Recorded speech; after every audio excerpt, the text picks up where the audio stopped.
Hello, I am Akeela Marin and I am a communication specialist and a communications enthusiast, if that's a thing. For as long as I can remember, I have liked speaking. I've enjoyed presenting ideas. I was an international debater for 3 years, and today what I want to talk to you about is building your personal brand.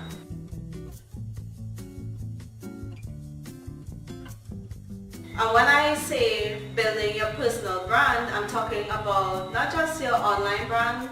So, we would know brands like big companies. We understand their brands. We understand what they stand for. Like Nike, we know that they would pick up social issues and they're not afraid to defend the stance of a minority within society. This is a part of who they are. This is a part of their brand. So when I talk about building your personal brand, this is what I'm speaking about. What are you going to be known for? What will be synonymous with you, synonymous with the work that you do, and how do we do that? If you speak to anyone that would have worked with me in the past, they will tell you that I am efficient. They will tell you that I am a bit no nonsense. When it comes to quality, I think quality is very, very important. And they'll tell you that I insist on an excellent standard for anything. And these are things that I had to figure out very early in life in order to ensure that this is what I represented, or this is what I put forward when I engage with people, when I do different projects, when I train someone to speak. What are they getting? What is their experience going to be? And this is something that all of us need to think about. We need to think about what is going to be my personal brand. What is going to be my legacy?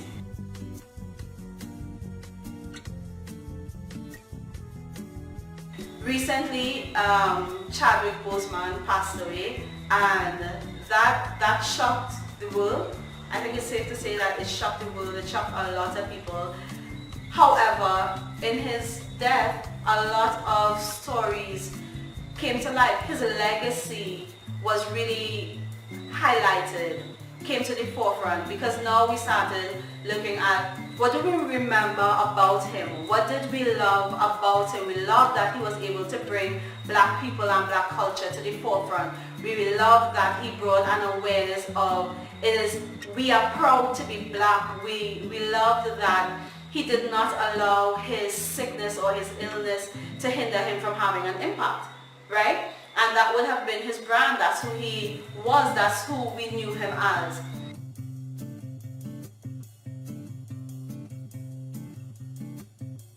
What I want you to do right now is I want you to think about what would you like people to think about when they hear your name. Or what would you like people to say about you when you're not in the room? So you might have come up with different things. You might have come up with, I want them to say that I am kind. I want them to say that I am funny. I want people to remember that I was a go-getter, that I didn't allow my circumstances to keep me down, if you're like me. I want people to think that I do things with excellence. If you ask me to be a part of anything, it's going to be exceptional. And that is the first part of thinking about your brand. You need to decide what it is you want to be remembered for. What do you want your legacy to be? And once you figure that out, then you can start living that out. You can start mapping that out. And let me show you what that looks like. If I had to do a presentation, let's say at school, and it was a panel discussion and I was in charge of the event, a simple way to put forward that I am a person that does things excellently would be for me to take a measure of ironing the tablecloth. And yes, I could have unfolded it with all of the creases and just threw it onto the table and say, you know what, people are not here for the tablecloth, they are here for the presenters, right?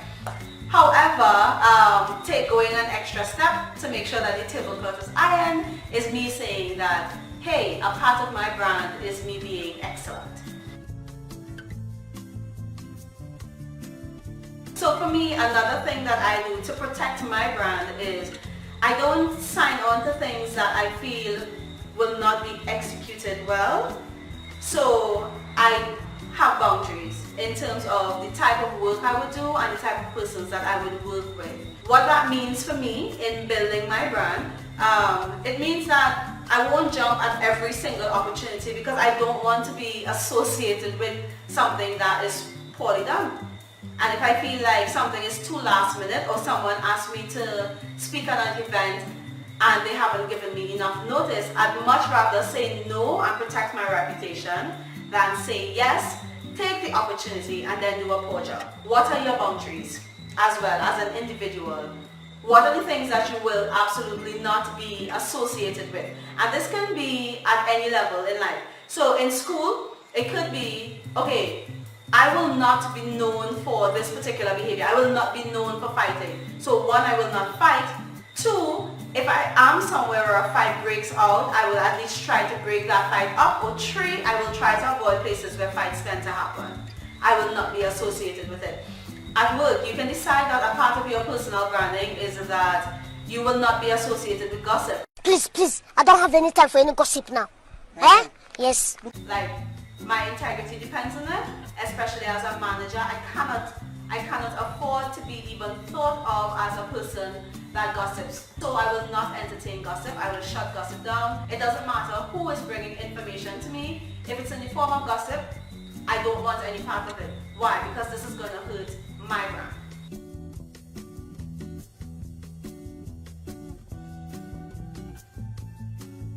You have to do some research. Always read so you know your stuff, and you want to ask for opportunities as well. If you are now building a brand, you definitely want to ask persons to allow you the chance or the opportunity to work with them on projects, to speak at different events, to host different events, and a lot of times we do this for free.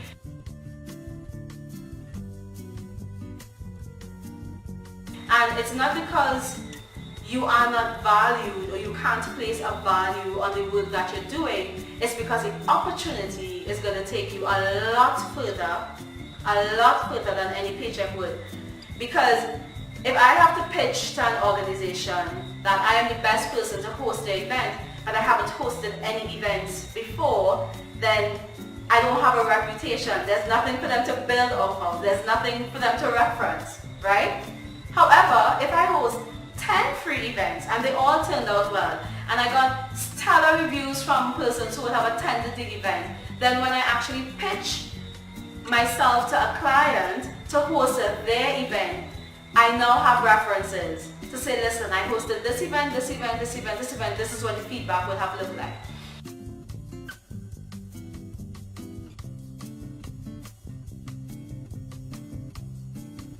So, in building your brand, I think it's important to be patient. It's important to be patient. I had to learn patience the hard way, I think. I was very interested in being respected. I wanted to be respected and nobody should waste my time. And I was a bit of a wildfire in that sense, right? And I felt like I was great. So, people should just pay me to do this. But what I learned, and I had to learn it very quickly, is that humility goes a long way in building your brand. And when I say humility, I don't mean being timid. Don't be timid. Take chances, ask for opportunities, push yourself forward, be upfront about things, ask for what you want and these sort of things, but also understand that in building your brand is going to take time. You have a goal, it's like a vision board. You know what the end result is supposed to be. You have the vision, the long-term goal. However, you have to put in the work. You have to put in the work and build. It's like building blocks and blocks and blocks.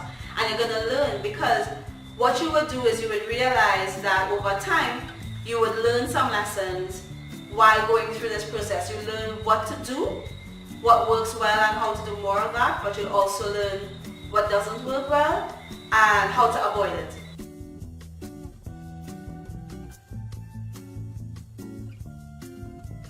So you can't really rush the process in building your brand either. And Remember that building a brand is both online and offline. So yes, you can have an awesome social media presence and be great and have a lot of followers. However, if the personality or the brand that you put forward on social media does not match what people get when they meet you in person, then the world is going to be very cruel to you.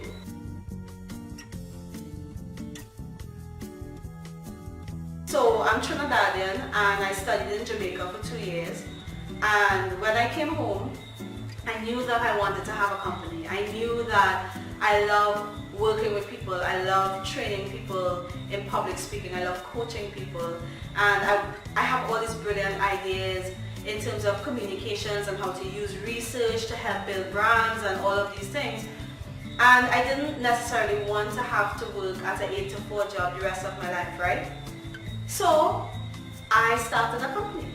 I came home and I took the gamble. I invested in a website, I invested in call cards, I invested in a professional logo, and I did the work to start the company. Did the company shoot off as soon as I started? It did not. Was I terrified a lot of times? I absolutely was. Did I have moments where I asked myself, what are you doing? More than I could imagine. However, I knew that I wanted to be known as a stellar communicator. I wanted to be known as someone who can use research to enhance communication skills, and I wanted to be known as one of the best public speaking coaches in the world. And so one way of starting that journey was to build out a company and prepare, because I told myself, listen, people may not pay me for this work at first, but initially they will.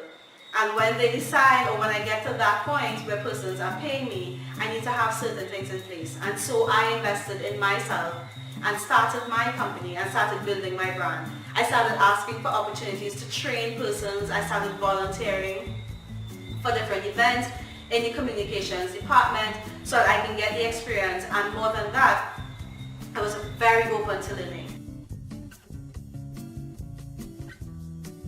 The worst thing you can do for your brand is tell yourself that you know everything. You don't, and that's a good thing.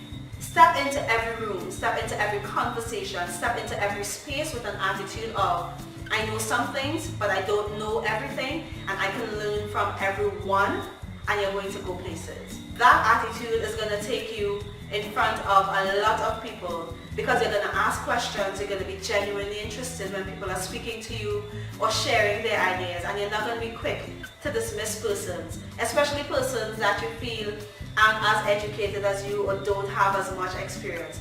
They might have some gems that are going to propel you as a person, propel your career. But if you have an attitude that you know everything and you can do everything and you are an island, then what that is going to do is it's going to leave gaps. It's going to leave gaps in your brand. You know nothing. I hope this helps. I hope from this you walk away and you think about, what do you want to be known for? Are you already known for it? Have you already started making decisions and doing things in line with your brand? Or is there work to do? Who are you following? Who are you listening to? What videos are you looking at? What are you reading? You need to start doing that. Consistency is key. Make sure who you are online is who you are offline, because authenticity goes a long way. And you know some things, but you don't know everything, and you can learn something from everyone. I hope this was helpful, guys, and thanks so much for listening. Again, my name is Akeela and I am from Trinidad and Tobago. I'm a communication specialist, and I am very, very happy to have provided you with this content. Bye.